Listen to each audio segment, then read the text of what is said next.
Bonjour à tous, je vous invite à vous abonner à cette chaîne, à aimer, à partager, à commenter ces vidéos, c'est très important. C'est une manière de nous soutenir. Merci à vous tous. Ce matin et jusqu'à demain s'ouvre un événement géopolitique majeur pour l'Occident. Le sommet de l'OTAN a lieu à Vilnius en Lituanie et évidemment c'est le contexte de la guerre en Ukraine qui servira de toile de fond aux négociations entre les 31 pays membres. Alors même Joe Biden et Volodymyr Zelensky en conviennent, il n'est pas possible d'envisager une intégration de l'Ukraine dans l'alliance avant la fin du conflit. Mais malgré tout, le président ukrainien a appelé les Occidentaux à un signal clair, autant dire à de nouvelles sanctions contre la Russie et à de nouvelles fournitures d'armes. Il sera également question durant ce sommet de l'adhésion de la Suède à l'organisation du traité Atlantique Nord. Et pour parler de ces échéances ô combien stratégiques pour l'Europe, nous sommes ce matin avec Nicolas Mirkovic. Bonjour Nicolas Mirkovic. Bonjour. Vous êtes donc analyste des géopolitiques européennes et américaines, président de l'association Ouest-Est. Vous avez mené des missions humanitaires, notamment dans les zones de conflit en Europe, et puis vous êtes auteur de plusieurs livres, plusieurs sur le Kosovo, Martyrs du Kosovo aux éditions Picolec, Bienvenue au Kosovo aux éditions du Rocher, L'Amérique Empire aux éditions Temporis, et puis le dernier pour lequel nous vous avions reçu au mois de mai, c'est Le Chaos ukrainien, qui est un livre auto-édité où vous revenez donc longuement sur l'histoire de l'Ukraine et les rapports entre l'Ukraine et la Russie, un rapport ô combien charnel que l'OTAN mais en tout cas veut essayer de diviser, et donc on voit bien encore que donc c'est un objectif affiché de l'OTAN même après la guerre d'intégrer l'Ukraine à l'OTAN et donc à l'Occident, et d'essayer de faire un petit peu sécession avec la Russie, ce qui peut poser problème, ce qui va forcément continuer à poser des problèmes dans la région. Oui, tout à fait. On se souvient que c'est parce que l'OTAN avait déjà en 2008 annoncé qu'elle allait intégrer l'Ukraine et la Géorgie en son sein que cela avait provoqué l'ire de Moscou, qui avait dit que c'était une ligne rouge. L'Ukraine n'est pas un pays comme un autre. L'Ukraine, comme vous venez d'expliquer, a pour une bonne partie de sa population des liens très proches avec la Russie. Kiev est la mère de toutes les villes russes, d'après la chronique de Nestor du Moyen-Âge. Donc, c'est pas juste un pays comme ça. Et puis, il ne faut pas oublier que l'Ukraine est une construction récente. Donc, fragiliser cette construction récente et s'en servir comme frontière, comme mur, comme nouveau mur avec la Russie, était une idée qui avait été déjà avancée par l'OTAN dès 2008. Et la Russie avait dit non, attendez, c'est pas la bonne direction. Nous sommes pour bâtir une nouvelle architecture de la paix en Europe. C'est pas du tout comme ça que nous allons y arriver. Avec maintenant ce nouveau conseil qui se réunit à Vilnius, ce sommet, mais ces décisions vraiment d'intégrer l'Ukraine, ça fait partie des 3 piliers qu'a annoncé Jens Stoltenberg, le secrétaire général de l'OTAN. C'est un nouveau danger, c'était une provocation, j'ai envie de dire. En tout cas, ça ne prend pas le chemin de la paix. Au contraire, on voit que l'OTAN n'a pas encore compris le message. On voit bien ça effectivement, mais est-ce qu'en étant un petit peu plus cynique, on pourrait dire, parce que dans votre livre, on voit bien à quel point les États-Unis sont présents en Ukraine depuis les années 2000, qu'ils ont notamment participé à créer des bouleversements, enfin encouragé en tout cas des révolutions, notamment celle de Maïdan en 2014, qu'ils ont aussi nommé plusieurs personnes du gouvernement, qu'ils ont carrément naturalisé, notamment des Géorgiens et des Lituaniens d'ailleurs, pour qu'ils fassent partie du gouvernement ukrainien. Donc est-ce qu'on peut pas dire que déjà, d'une certaine manière, l'Ukraine est de facto dans le camp occidental finalement? Oui, depuis le coup d'État de 2014, l'Ukraine est devenue un vassal des États-Unis. Les États-Unis ne se sont pas cachés depuis les années 90, c'est-à-dire avant même la chute de l'URSS. Les équipes de George Soros étaient sur place. Les États-Unis, par l'intermédiaire de Victoria Nuland, ce secrétaire d'État, avouaient qu'ils avaient dépensé plus de 5 milliards de dollars pour apporter la démocratie en Ukraine. Et nous savons très bien ce que cela veut dire quand les États-Unis apportent la démocratie quelque part. Ils ont réalisé un coup d'État, ils ont viré de manière manu militari le président démocratiquement élu, et ils ont transformé l'Ukraine en un bastion OTAN, pro-OTAN, qui est en train qui a été formé par des soldats de l'OTAN, qui est armé par des soldats de l'OTAN, qui ne tient que grâce au financement du FMI, c'est-à-dire un instrument créé par les États-Unis à la fin de la Deuxième Guerre mondiale. Et aujourd'hui, l'Ukraine ne pourrait pas vivre sans cette aide de l'OTAN. Zelensky est une marionnette, c'est l'ancien Premier ministre de l'Ukraine qui le dit lui-même, qui dit que Zelensky est une marionnette des États-Unis. C'est Mykola Azarov qui dit cela. Et aujourd'hui, ces dernières années, depuis le coup d'État, l'Ukraine s'est transformée en pays radicalement hostile à la Russie. Et n'oublions pas qu'il y a une guerre civile en Ukraine. D'abord, il y a déjà les Ukrainiens qui se battent entre eux. Et cela est la conséquence de l'ingérence des États-Unis qui veulent à tout prix éloigner la Russie du reste de l'Europe. C'est leur politique étrangère depuis, j'ai envie de dire, depuis quasiment plus de 100 ans. Ils ont peur qu'il y ait un rival qui puisse les concurrencer. Zbigniew Brzezinski voit l'Europe de l'Ouest comme un protectorat américain, c'est-à-dire nous. Et on le voit. Les États-Unis nous espionnent, nous empêchent de vendre nos sous-marins aux Australiens, rachètent nos licornes sans qu'on ne dise rien, rachètent par l'intermédiaire de leurs entreprises la maintenance de nos centrales nucléaires. C'est une relation de maître et d'esclave. Hein. Jean-Jacques Urvoas, ancien garde des Sceaux socialiste, disait que les États-Unis n'ont pas d'amis, ils ont que des vassaux ou des cibles. Et nous sommes dans cette situation. Et l'Ukraine est en train donc déjà de faire tôt dans le camp, enfin en tout cas Kiev, l'ouest et le centre de l'Ukraine, sont dans le camp atlantiste. Ils sont en train de se transformer, ils ont été transformés en société radicalement anti-russe et ils sont en train de se transformer en société complètement woke et cancel culture en même temps. Hein. C'est-à-dire qu'ils sont en train de prendre tout l'agenda atlantiste, tout le pire des États-Unis est en train d'arriver dans l'ouest et le centre de l'Ukraine, au détriment des valeurs traditionnelles qui étaient partagées par des Ukrainiens qui soient de l'ouest et de l'est, avant même cette ingérence américaine à la chute de l'URSS. Bien sûr, bon, en sachant quand même que il y a un discours évidemment beaucoup plus axé sur les valeurs traditionnelles en Russie, mais que dans les faits, les nombres d'avortements ou les choses comme ça sont également très très élevés en Russie. Mais c'est pas le sujet du jour. Alors je voulais aussi par exemple de critique, hein, ça c'est. Oui, non, bien sûr. On peut le dire. Ouais. On est complètement d'accord là-dessus. Je voulais revenir avec vous sur un autre aspect. Donc c'est aussi malgré cet impérialisme qui vient toujours essayer de grignoter des territoires à l'est et vers la Russie de l'OTAN, on a aussi une sorte d'affaiblissement quand même de l'OTAN, puisque, alors il y a déjà un chiffre assez édifiant, c'est que seulement 11 des 31 pays membres contribuent à hauteur de 2% du PIB, donc c'est un accord qui avait été signé en 2014, donc seulement 11 des 31 pays de l'OTAN contribuent à la hauteur normale, on va dire, ou en tout cas à la hauteur qui est prévue par l'accord à l'OTAN, donc c'est quand même un signe de faiblesse, et c'est une organisation qui repose principalement sur les États-Unis, qui sont quand même en voie d'affaiblissement, qui sont dans de grandes difficultés économiques, qui reposent aussi en partie sur la France, qui a démontré même son incapacité à gérer des émeutes sur son propre territoire. Donc il y a aussi, c'est un sommet qui se place aussi sous un signe d'un affaiblissement certain par rapport à des blocs émergents comme la Russie, l'Inde, la Chine. Mais tout à fait, mais regardons d'abord les résultats de l'OTAN. On juge un arbre à son fruit. L'OTAN l'ingérence de l'OTAN en Afghanistan a apporté les talibans au pouvoir. L'ingérence de pays membres de l'OTAN en Irak a créé l'État islamique. L'ingérence de l'OTAN en Libye a apporté la charia au pouvoir. L'ingérence de l'OTAN en Yougoslavie a détruit la Yougoslavie. Elle n'existe plus et elle a créé cet État fantoche du Kosovo. Évidemment, dans chacun de ces cas, l'OTAN a dépensé des milliards. Hein. L'Institut Watson de l'Université de Brown parle de plus de 900 000 morts directs des guerres menées par les États-Unis depuis 2001. Plus de 9 000 milliards de dollars de dépensés. Et les morts indirectes de ces guerres se chiffrent à plus de 2 millions.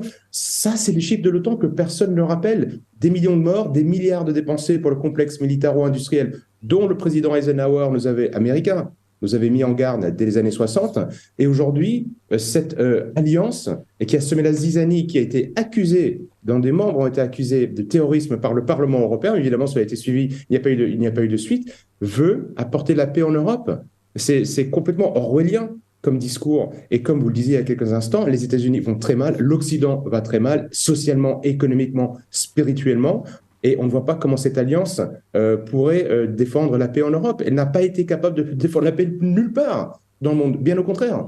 Bien sûr. Donc, je pense que le risque, c'est d'avoir des personnes qui soient complètement fanatisées, les intégristes atlantistes, qui se disent que maintenant, on va tenter le tout pour le tout, on essaye de booster les budgets militaires de tous nos membres, et on va vers une confrontation générale avec la Russie, parce que si on continue de perdre comme ça, on va perdre notre hégémonie. Mais de quelle hégémonie parle-t-on? L'hégémonie de quelques milliardaires qui sont en train de mettre en place de la réingénierie sociale de nos sociétés. Ce n'est pas du tout dans notre intérêt de suivre cette ligne-là.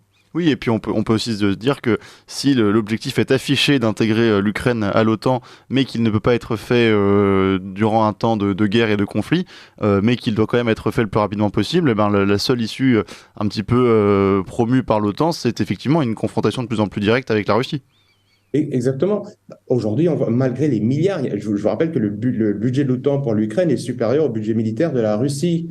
C'est un budget conséquent. Les États-Unis ont déjà versé plus de 100 milliards de dollars. L'Union européenne, la moitié pour aider l'Ukraine, que l'armée ukrainienne est aux mains de soldats de l'OTAN. Hein. Les Ukrainiens fournissent, ils l'ont dit, hein, Reznikov, le ministre de la Défense, a dit que les Ukrainiens versaient le sang pour l'OTAN, pour les Atlantistes. C'est quand même une phrase qui est très forte, qui fait même peur. Moi, je serais ukrainien, j'entendrais ça, je me dirais, mais attendez, mais quel est ce combat pour une organisation à laquelle je n'appartiens même pas? Et l'OTAN a du mal. Malgré les milliards dépensés, l'OTAN n'arrive pas à détruire l'armée russe. Les combats sont rudes, les combats sont très difficiles, il y a des morts de part et d'autre de la ligne de front, mais l'OTAN n'y parvient pas aujourd'hui. Donc, la seule chose que peuvent se dire certains de leurs intégristes, c'est de se dire, eh bien, on va aller encore plus loin. On va aller plus loin. Aller plus loin, qu'est-ce que ça veut dire? Ça veut dire envoyer des hommes au sol. Donc, est-ce que les soldats français aujourd'hui qui nous écoutent sont prêts à aller mourir pour Kryvyi Rog, pour Kramatorsk, pour Choumi?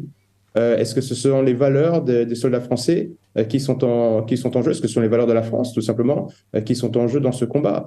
Je pense que nous voyons que dans le monde atlantiste, en même temps, il y a une scission. Il y a eu un article incroyable dans Foreign Affairs d'un membre du Cato Institute il y a quelques jours. Qui disait qu'il ne fallait absolument pas que l'Ukraine rentre dans l'OTAN. Il y a des voix qui commencent à s'élever, essentiellement aux États-Unis. On n'a pas encore vu ce courage chez les atlantistes européens pour dire qu'il faut arrêter, qu'il faut négocier, qu'il faut se remettre autour de la table, parce que sinon on va vers un conflit qui sera de toute évidence nucléaire.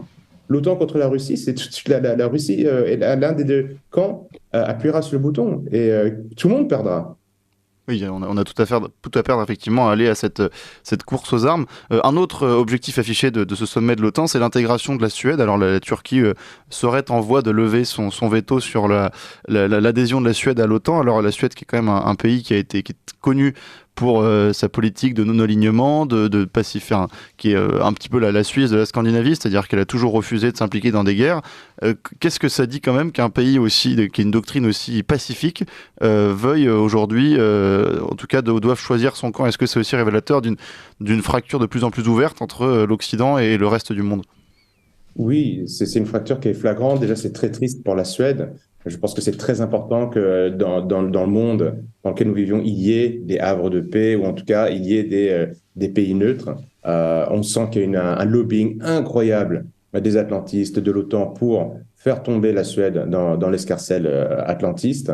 Beaucoup de Suédois le regrettent. Malheureusement, de nouveau, ce sont des gouvernements qui prennent des décisions sans en référer au peuple. Ça aurait été beaucoup plus intéressant en Finlande comme en Suède à faire des référendums pour voir ce que pensait le peuple de cette adhésion à l'OTAN, qui est un organisme qui est même belliqueux, qui a du sort de millions de personnes sur les mains. Ça montre aussi que voilà, il y a une espèce de vision, une espèce d'intégration de l'Union européenne à l'OTAN, à de l'atlantisme, que globalement l'Europe de l'Ouest est la tête de pont géostratégique des États-Unis sur le continent eurasiatique, enfin en tout cas en Europe, c'est extrêmement triste. Ce qui est intéressant dans la proposition d'Erdogan, il faut bien noter, c'est qu'il est prêt à laisser la Suède entrer dans l'OTAN, en tout cas pas mettre son veto, mais il a conditionné cela à la renégociation entre l'Union européenne et l'intégration et la Turquie pour l'intégration de la Turquie en Union européenne. C'est-à-dire que Erdogan dit OK pour laisser entrer à ce stade. Hein. Je suis d'accord pour laisser entrer la Suède dans l'OTAN, mais je veux que la Turquie rentre dans l'Union européenne. Donc une espèce de club occidental. D'après l'Institut Wilson, les pays qui appliquent des sanctions contre la Russie aujourd'hui représentent 16% de la population mondiale. Au sommet de l'OTAN, nous allons voir aussi les représentants de la Nouvelle-Zélande, du Japon, de la Corée du Sud, donc des alliés des États-Unis, et on voit qu'il y a une espèce de groupe qui représente à peu près 1 milliard d'habitants, de groupes atlantistes, de pays qui suivent la doctrine atlantiste américaine. Et c'est triste pour nos libertés, parce que nous sommes en train de laisser notre avenir entre les mains d'un pays étranger, quel qu'il soit. Aucun pays souverain ne peut faire ça. Et surtout quand ce pays-là veut faire la guerre sur notre continent, ce sont les Européens qui vont mourir en premier. Pas les Américains ni les Japonais. Oui, on répétera jamais assez que le vrai perdant de cette guerre, c'est l'Europe qui est complètement vassalisée par les Américains, notamment sur le plan aussi énergétique. Une dernière question quand même, Nicolas Mirkovic, sur l'attitude de Volodymyr Zelensky. Alors vous avez cité l'ancien Premier ministre ukrainien qui le qualifiait de marionnette, mais son attitude extrêmement vindicative, là, il appelle les pays occidentaux à envoyer un signal clair, c'est-à-dire qu'il n'est plus dans une position de réclamer un petit peu victimaire, il est vraiment dans une position très vindicative où il a l'impression qu'on lui doit en fait ce soutien militaire et logistique. Est-ce que vous pensez que ça peut pas aussi finir par excéder un petit peu les Américains ou vraiment c'est une marionnette que les Américains ne lâcheront jamais? Si, il énerve beaucoup de monde, Zelensky, et même parmi les atlantistes. N'oublions pas que c'est un comédien à la base, il joue son rôle d'acteur. Donc, et dans cet excès, en plus, qui est contraire à ses engagements de campagne. Hein. Alors, rappelons-nous que quand il a été élu majoritairement par les Ukrainiens, parce qu'il avait promis la paix, et là maintenant, il ne parle que de guerre. Je pense évidemment qu'il va excéder. Il va au-delà. Je pense que sa stratégie à lui de dire je demande le plus pour avoir le moins. Il veut un signe fort parce que sa contre-offensive, pour l'instant, ne fonctionne pas, qu'il y a beaucoup de dissensions au sein même de la société ukrainienne qui est pourtant pro-atlantiste. N'oublions pas que des millions d'Ukrainiens fuient le pays. Je rappelle juste, j'ouvre une parenthèse, que le pays qui a accueilli le plus de réfugiés ukrainiens aujourd'hui, c'est la Russie. Mais même les Ukrainiens qui partent vers l'Union européenne quittent un pays qui vit grâce à l'aide du FMI, qui ne parle que de guerre. On a des vidéos chaque jour de jeunes hommes ukrainiens qui fuient la conscription. Donc Zelensky, il a besoin quand même d'avoir un projet. Quel est son projet en dehors de la guerre pour les Ukrainiens qui restent dans son pays? Et ces excès, je pense, se retournent contre lui. Et là où certains auraient pu croire au début que c'était vraiment le bon soldat qui se retrouvait là au mauvais moment et qui essayait d'être courageux, de valeureux, par ses excès est en train de décorner son image au sein même de son propre camp. Il veut un signe fort parce que ses soldats le lui réclament parce qu'ils ne sont pas en train de gagner. Pour autant, il est en train d'exaspérer le reste de la population qui, elle, n'est pas sur le front mais qui a du mal à joindre les deux bouts et juste à survivre. Merci beaucoup Nicolas Mirkovic. Je rappelle que vous êtes donc analyste des géopolitiques européennes et américaines, président de l'association Ouest-Est, que vous avez mené des missions humanitaires dans les zones de conflit en Europe, que vous êtes auteur de nombreux livres, en particulier sur le Kosovo, l'Amérique Empire également aux éditions Temporis, et le dernier, Le chaos ukrainien, qui est un livre auto-édité. Et nous suivrons bien évidemment l'évolution de cette situation en Europe de l'Est et dans l'OTAN avec vous. Merci à vous.